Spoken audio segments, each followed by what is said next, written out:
Well, good Thursday morning, everyone. This is Thursday, January 7th. We had quite a January 6th, at least in the United States, yesterday. Uh, it was quite tragic, and it was a sad day. Uh, but there's probably some hope on the horizon. Uh, anyway, the best we can do is the best we can do individually. And I want everybody to be safe and able to practice their magic undisturbed by social unrest. Today we're on chapter 5 of Enochian Vision Magic. And chapter 5 is about the Book of Soiga. We were talking about John Dee's mindset and John Dee's character as a cryptographer.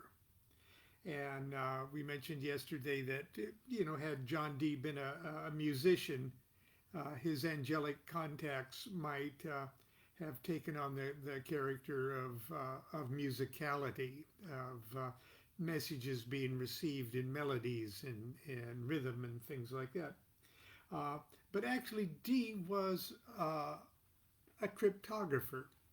And in Dee's mind, the universe and the mysteries of the universe was a code that he could crack.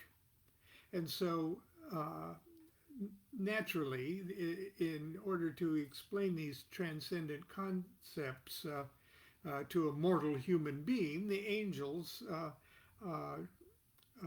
of necessity chose to make their revelations in the form of codes and ciphers that Dee could crack, could solve. Now, each of us have our own particular vocabulary of images and concepts that are unique to us. And so if we were put in the position of Dee and Kelley to contact these higher levels of intelligences, they would communicate to us in an entirely different way. It's something unique to us, something that we could understand, something that we could approach. But for Dee was probably the smartest, most intellectually engaged human being in Great Britain at the time. Plus the fact that he was a genius, and plus the fact that truth only was truth to him when he could approach it from the position of a code that he was solving. That's why we have to sort of understand his mindset. And that's what chapter 5 is, the Book of Soiga. The epigram is, it's from Dee's diary, and it's the Archangel Uriel speaking to him on March 10th, 1582. Dee asks, "Is my Book of Soiga of any excellency?" Uriel answers, "That book was revealed to Adam in paradise by God's good angels." Dee responds, "Oh, my great and long desire hath been to be able to read those tables of Soiga." Even before Dee met Kelley, he was immersed in the study of a magical treatise written in Latin called Aldaria Sive Soiga, Tracticus Astrologico Magicus, or simply the Book of Soiga. We know that Dee was intrigued by the Book of Soiga because his diary records because his diary records that it was the subject of one of the very first questions he asked of the Archangel Uriel during Edward Kelley's inaugural scrying session on March 10th, 1582. In later diary entries, he laments that he has misplaced his Book of Soiga, and still later entries indicate that he eventually found it. The book is an anonymous late medieval grimoire of planetary, angelic, and demonic magic that is in many ways not too dissimilar from other magical treatises of the period. However, there are several things that distinguish Soiga, things that obviously made it particularly attractive to Dee. For one thing, a great deal of the text concerns itself with alphanumeric exercises and puzzles, letters with numerical, astrological, and elemental values, which are combined, recombined, and reduced to form magic words, spelled forwards and backwards, all of which contain increasingly complex values and magical virtues. As we will see, this magical letter distillation process is characteristic of Enochian magic. Perhaps most intriguing to Dee were the last 18 leaves of Soiga. These pages contain 36 tables, 36, 6 times 6, each comprising a grid of 1,296 squares, arranged in 36 times 36 grids. Okay, so 36 tables of 36 by 36 grids. Each of the table's 1,296 squares is filled with a Latin letter. Together, the tables could form a cube comprising 46,656 squares. So it'd be 36 times 36 times 36. So 46,656 squares. Each of the 36 tables is identified by an astrological or an elemental symbol. The first 24 are attributed in pairs to signs of the zodiac. The next 7 to planets. The next 4 to elements, fire, water, air, and earth. And 1 simply to magistry. For our purposes, I impress upon the reader's mind the profound importance of alphanumerics and how much information, and potential information I might add, can be encoded within a grid of a magical table. I will try to demonstrate this with a very simple illustration. And I've got it there, it's a little square, but I just whipped up a bigger one. This is just for example, guys. It's not a real magical square. So this is the simplest one I could come up with, 3 by 3. Technically, I guess this would be a magic square of some kind for Saturn, which is attributed to the third planetary sphere. So we got letters A, B, C, D, E, F, G, H, I, and each are assigned a number, 1, 2, 3, 4, 5, 6, 7, 8, 9, and assigned a planetary assignment also. So we've got Neptune and Uranus and Saturn and Jupiter and Mars and Sol and Venus and Mercury and Luna. Now these aren't the traditional assignments. This is just for an example here. But see what we've got there? We've got 3 pieces of information in each of those squares.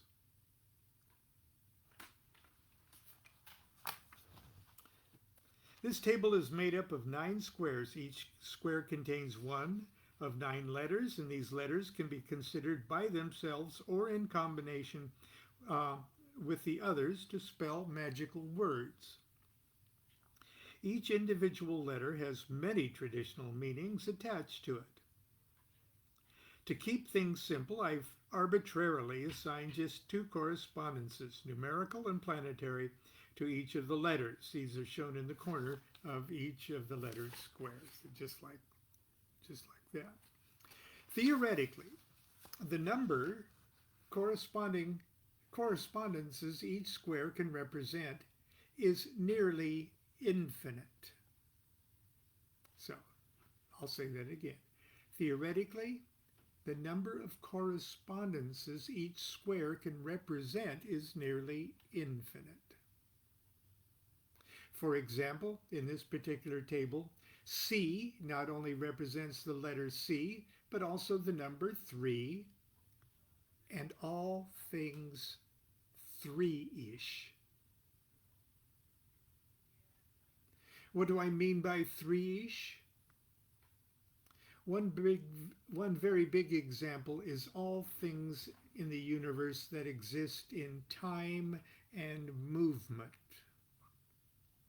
And all things that have a beginning, a middle, and an end. In this example, C also represents Saturn and everything Saturnian, from wisdom and restriction to darkness, old age, and lead.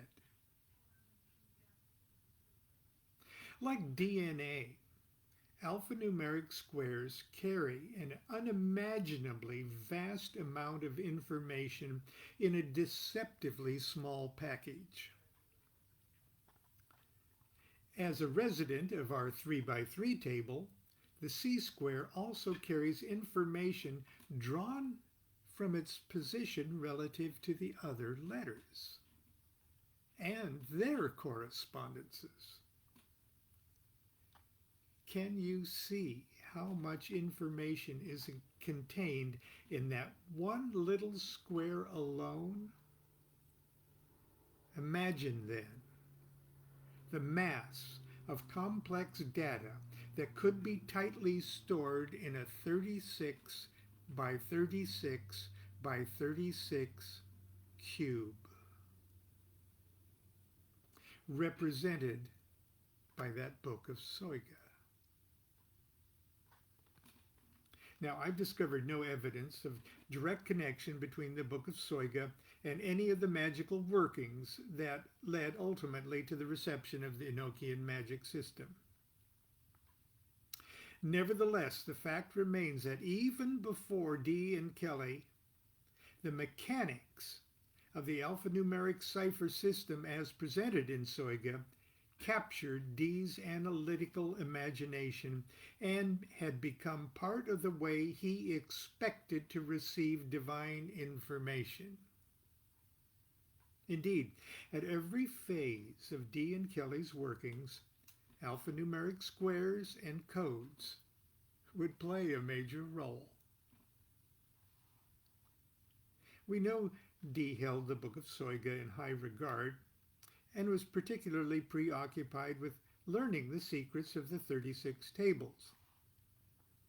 The magical process of the Book of Soiga, shuffling and distilling immense numbers of letters and squares into smaller and smaller bits of concentrated information, would become the modus operandi by which the spirits would ultimately communicate the secrets of Enochian magic to Dee and Kelley. It would be the method by which they received the Holy Table, the Laman, the ensigns of creation, the Sigil de Ameth, the Table of Nalvich, and the elemental tablets, and most dramatically, the angelic language of the 48 calls. In this way, in a way, this process is a metaphor for the mechanics of creation itself. As Carl Sagan said, if you wish to make an apple pie from scratch, you must first create the universe. In this case, our apple pie is the manifest universe. The world as it presently exists, the world Dee and Kelley wish to understand and magically affect, this world is the end product of a progression of cosmic events that physicists believe began with an immeasurably dense singularity, containing all the potential information that would eventually become the universe.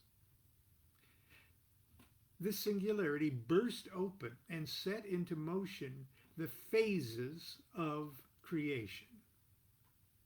The immensely packed assembly of the 36 by 36 alphanumeric squares found in the Book of Soiga is a crude but appropriate model for such a singularity. The intricate process of combining, shuffling, and distilling information-packed squares magically mimics the astronomical processes by which atoms and elements to stars and planets were formed in the creation cycle from seemingly chaotic units of a potential universe. The Book of Soiga did not play a direct role in the magical operations of Dee and Kelley, but the patterns and formulae it embodied would remain the methodology of their angelic communications until the end of their association. I believe that the two magicians, by taking part in this incremental process of creation, a process of creation forming in increments, became personally attuned. In other words, them following along the incremental evolution of creation. They mutated themselves. They became different vehicles of perception. I'll back up and start that again. I believe that the two magicians, by taking part in this incremental process of creation, became personally attuned to the magical universe as it presently exists, and thus prepared themselves to receive and engage in Enochian magic. In the chapters that follow, I will present only the briefest snapshots of the step-by-step process that I believe was the attunement program that prepared Dee and Kelley to receive the Enochian magic system.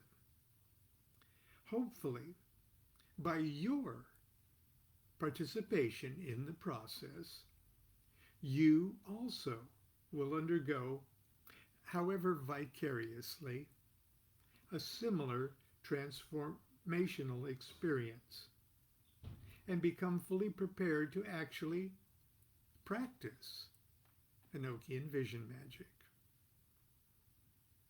But first, let us pray, which happens to be the title of tomorrow's chapter, Chapter 6.